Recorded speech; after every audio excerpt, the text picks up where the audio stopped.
আসসালামু আলাইকুম। সংবাদে আপনাদের সবাইকে স্বাগত জানাচ্ছি। আমি ফিরোজ তোহা। শুরুতেই সংবাদ শিরোনাম। বাংলাদেশের সর্বশেষ গুরুত্বপূর্ণ আপডেট সংবাদে আপনাকে স্বাগত। শুরুতেই সংবাদ শিরোনাম, পরে বিস্তারিত। শুরুতেই জানাবো, সীমান্তে উত্তেজনা, নাপ নদীতে সতর্কতা জারি করে মাইকিং। মিয়ানমারের সীমান্তে চরম উত্তেজনাকর পরিস্থিতিতে কক্সবাজারের টেকনাফের নাপ নদ সাগরে সতর্কতা জারি করা হয়েছে। এছাড়াও যেসব জেলে মাছ ধরতে যাবেন তাদের সতর্কভাবে চলাচলের জন্য বলা হয়েছে। আজ উপজেলা প্রশাসনের পক্ষ থেকে এই বিষয়ে সতর্ক করে মাইকিং করা হয়েছে। এরপর জানাবো, নেচার সাময়িকী সেরা 10 ব্যক্তিত্বের তালিকায় ডক্টর মোহাম্মদ ইউনূস। প্রখ্যাত বিজ্ঞান সাময়িকী নেচার তার 2024-এর সেরা 10 ব্যক্তিত্বের তালিকা প্রকাশ করেছেন। এই তালিকায় স্থান পেয়েছে বাংলাদেশের অন্তর্বর্তীকালীন সরকারের প্রধান উপদেষ্টা ডক্টর মোহাম্মদ ইউনূস। ডক্টর ইউনূসকে নেশন বিল্ডার হিসেবে আখ্যায়িত করা হয়েছে সাময়িকীটিতে। এদিকে নিজের কথা নয়, দেশ এবং মানুষের কথা ভাবতে হবে তারেক রহমান। নেতাকর্মীদের উদ্দেশ্যে বিএনপির ভারপ্রাপ্ত চেয়ারম্যান তারেক রহমান বলেছেন যে দলের 60 লাখ নেতাকর্মী গায়েবী মামলা এবং অত্যাচারের শিকার হয়েছেন। সেই দলের উপর এদেশের মানুষ প্রত্যাশা রাখে। তাই আমাদের প্রস্তুত করতে হবে মানুষের জন্য, নিজের কথা নয় বরং দেশ এবং জাতির কথা ভাবতে হবে। এবারে জানাবো, ডিএমপি সাবেক ডিসি জসিম সহ 4 পুলিশ কর্মকর্তা বরখাস্ত। ঢাকা মহানগর পুলিশ ডিএমপির মিরপুর বিভাগের সাবেক উপপুলিশ কমিশনার ডিসি জসিমউদ্দিন মোল্লা, গুলশান বিভাগের সাবেক অতিরিক্ত উপপুলিশ কমিশনার ডিসি মোহাম্মদ রফিকুল ইসলাম সহ 4 পুলিশ কর্মকর্তাকে বরখাস্ত করা হয়েছে। এবারে জানাবো, জাতিসংঘ মানবাধিকার পরিষদের ভাইস প্রেসিডেন্ট হিসেবে নির্বাচিত হয়েছে বাংলাদেশ। 2025 সালের জন্য সর্বসম্মতিক্রমে জাতিসংঘ মানবাধিকার পরিষদের ভাইস প্রেসিডেন্ট হিসেবে দায়িত্ব পালনের জন্য নির্বাচিত হয়েছে বাংলাদেশ। আজ মঙ্গলবার 10 ডিসেম্বর বিকেলে মানবাধিকার পরিষদের এক সভায় এই সিদ্ধান্ত গ্রহণ করা হয়েছে। এবং সর্বশেষ জানাবো, রোহিঙ্গা সংকট নিয়ে আন্তর্জাতিক সম্মেলনের পরিকল্পনা আছে বলেন প্রেস সচিব। গত আড়াই মাসে সাম্প্রদায়িক সহিংসতার ঘটনায় দেশে মোট 88টি মামলা দায়ের করা হয়েছে। এসব মামলায় 70 জন গ্রেপ্তার হয়েছে বলে জানিয়েছেন প্রধান উপদেষ্টার প্রেস সচিব শফিকুল আলম। আজ 10 ডিসেম্বর সন্ধ্যায় ফরেন সার্ভিস একাডেমিতে এক প্রেস ব্রিফিং এসব কথা বলেন। এসব তথ্য বাংলাদেশ হিন্দু বৌদ্ধ খ্রিস্টান ঐক্য পরিষদ এবং সরকারি আইনশৃঙ্খলা বাহিনীর যৌথ সূত্র থেকে পাওয়া গেছে বলে জানান প্রেস সচিব। প্রিয় দর্শক, এতক্ষণ শুনছিলেন সংবাদ শিরোনাম, এবারে বিস্তারিত। তবে তার আগে বন্ধুরা, অনুরোধ থাকবে এই সংবাদটিতে একটি লাইক দিন। এই চ্যানেলে আপনি নতুন হয়ে থাকলে আমাদের সংবাদটি দেখতে দেখতে চ্যানেলটি সাবস্ক্রাইব করে রাখুন। কমেন্ট করে আপনার মূল্যবান মতামত জানিয়ে দিন আপনি বিশ্বের কোন দেশ থেকে বা বাংলাদেশের কোন স্থান থেকে আমাদের সংবাদটি দেখছেন এবং শুনছেন। এবারে বিস্তারিত। সীমান্তে উত্তেজনা, নাপ নদীতে সতর্কতা জারি করে মাইকিং। মিয়ানমারের সীমান্তে চরম উত্তেজনাকর পরিস্থিতি, কক্সবাজারের টেকনাফের নাপনদ ও সাগরে সতর্কতা জারি করা হয়েছে। এছাড়া যেসব জেলে মাছ ধরতে যাবে তাদের সতর্কতাভাবে চলাচলের জন্য বলা হয়েছে। সোমবার ও মঙ্গলবার 9 ও 10 ডিসেম্বর উপজেলা প্রশাসনের পক্ষ থেকে বিষয়ে সতর্কতা করে মাইকিং করা হয়েছে। টেকনাফ উপজেলা নির্বাহী কর্মকর্তা ইউএনও শেখ এহসান উদ্দিন বলেছেন, মিয়ানমারের রাখাইন রাজ্যে চলমান সংঘাত বর্তমান উত্তেজনাকর পরিস্থিতিতে সীমান্তে অনুপ্রবেশ ঠেকাতে নাপ নদীতে border guard of Bangladesh, BGB ও কোস্টগার্ডের সদস্যদের টহল জোরদার করা হয়েছে। সীমান্ত এমন পরিস্থিতিতে নাপনদ ও সাগরে জেলেদের নৌযান নিয়ে চলাচলের সতর্কতা জারি করা সহ জেলেদের মাছ ধরার ক্ষেত্রে সতর্কভাবে চলাচল করতে বলা হয়েছে। এ সময় তিনি বলেছেন, মিয়ানমার জলসীমার দিকে না যাওয়ার জন্য টেকনাফের ফিশিং ট্রলার মালিকদের বলা হয়েছে। এছাড়াও বলা হয়েছে যে নাপ নদী ও সীমান্ত এলাকায় এই মুহূর্তে অতি ঝুঁকিপূর্ণ। বিষয়ে বিজিবির অনুরোধে উপজেলা প্রশাসনের পক্ষ থেকে মাইকিং করা হয়েছে। মঙ্গলবার বিজিবি 2 টেকনাফ ব্যাটালিয়নের ভারপ্রাপ্ত অধিনায়ক মেজর সৈয়দ ইশতিয়াক মুর্শেদ এক বিবৃতিতে বলেছেন, মিয়ানমারের রাখাইন রাজ্যে উদ্ভূত পরিস্থিতিতে টেকনাফ 2 বিজিবি ব্যাটালিয়ন নাপ নদীতে টহল জোরদার করেছে।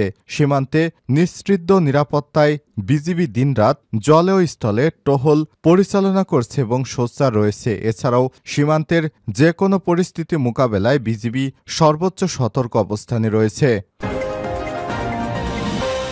নেসার সাময়িকী সেরা 10 ব্যক্তির তালিকায় ডক্টর মোহাম্মদ ইউনূস। প্রখ্যাত বিজ্ঞান সাময়িকী নেসার তার 2024-এর সেরা 10 ব্যক্তিত্বের তালিকা প্রকাশ করেছেন। এই তালিকায় স্থান পেয়েছে বাংলাদেশের অন্তর্বর্তীকালীন সরকারের প্রধান উপদেষ্টা ডক্টর মোহাম্মদ ইউনূস। ডক্টর ইউনূসকে ন্যাশন বিল্ডার হিসেবে আখ্যায়িত করা হয়েছে সাময়িকীটিতে।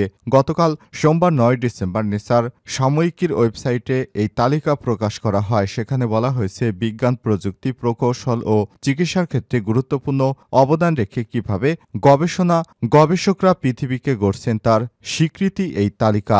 নেসার বার্ষিক তালিকায় এবছর প্রথম স্থান পেয়েছে আবহাওয়ার পূর্বাভাসের নতুন ধারণা থেকে শুরু করা একটি জাতিকে নেতৃত্ব দেওয়ার বিষয়। সাময়িকীটি বলছে ডক্টর মোহাম্মদ ইউনূস একটি জাতিকে নেতৃত্ব দেওয়ার কঠিন দায়িত্ব হাতে নিয়েছেন। এটা খুবই চ্যালেঞ্জিং বিষয়, কারণ 6টা দশকের পেশা জীবনে তিনি কখনোই রাষ্ট্র পরিচালনা দায়িত্ব পালন করেননি। নেসারের প্রতিবেদনে বলা হয়েছে আগস্টে বাংলাদেশের স্বৈরাচারী সরকারের পতনের পর ছাত্ররা নোবেল শান্তি পুরস্কার বিজয়ী ডক্টর ইউনূস সাহেবকে বিজয়ী অর্থনীতিবিদ তার জাতির নেতৃত্ব নেয়ার জন্য আমন্ত্রণ জানানো হয়। তিনি দেশবাসীর ডাকে সাড়া দেন এবং কঠিন দায়িত্ব কাঁধে নেন। ডক্টর মোহাম্মদ ইউনূসের সঙ্গে 30 বছরের বেশি সময় ধরে কাজ করা অ্যালেক্স কাউন্ট বলেছেন তিনি 80-র কোঠায়, কিন্তু তিনি শারীরিক ও মানসিক শক্তিশালী। তিনি অনুভূতিশীল একজন মানুষ এবং তার যোগাযোগ দক্ষতা অসাধারণ। সমসাময়িকীটি বলছে ডক্টর ইউনূসকে যারা চেনেন তারা বলছেন দারিদ্র্যের সঙ্গে লড়াই করা ধারণাগুলো পরীক্ষা করে তিনি নিজের জন্য একটি নাম তৈরি করেছেন।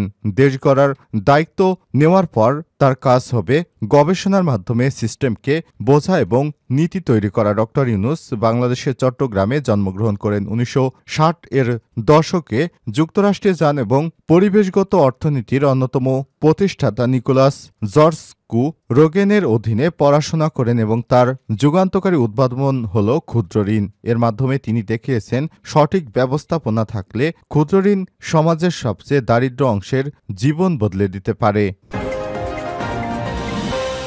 নিজের কথা নয়, দেশ এবং মানুষের কথা ভাবতে হবে। তারেক রহমান।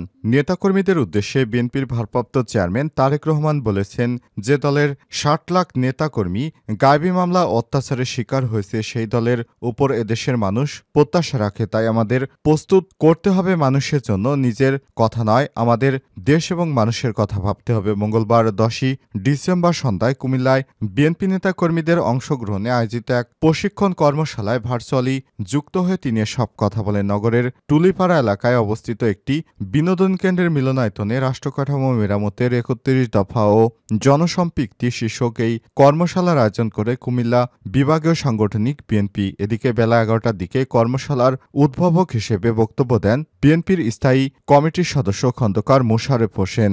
প্রধান অতিথির বক্তব্যে তারেক রহমান আরও বলেন, বিএনপির এর উপর মানুষের আস্থা ধরে রাখতে নেতাকর্মীদের কাজ করতে হবে। বিএনপির নেতাকর্মীদের কাজ করতে হবে দেশ এবং দেশের মানুষের জন্য। কর্মশালায় কুমিল্লা বিভাগীয় বিএনপির আওতাধীন কুমিল্লা দক্ষিণ ও উত্তর জেলা, কুমিল্লা মহানগর, চাঁদপুর, ব্রাহ্মণবাড়িয়া জেলা বিএনপির বিভিন্ন পর্যায়ে প্রায় 6.5 শতাধিক নেতাকর্মী অংশগ্রহণ করেন। বিএনপির কুমিল্লা বিভাগীয় সাংগঠনিক সম্পাদক সেলিম ভূঁইয়ার সভাপতিত্বে কর্মশালা পরিচালনা করছেন বিএনপির প্রশিক্ষণ বিষয়ক সম্পাদক ও এবিএম মোশারেফ হোসেন। ডিএমপির সাবেক ডিসি জসিম সহ 4 পুলিশ কর্মকর্তা বরখাস্ত।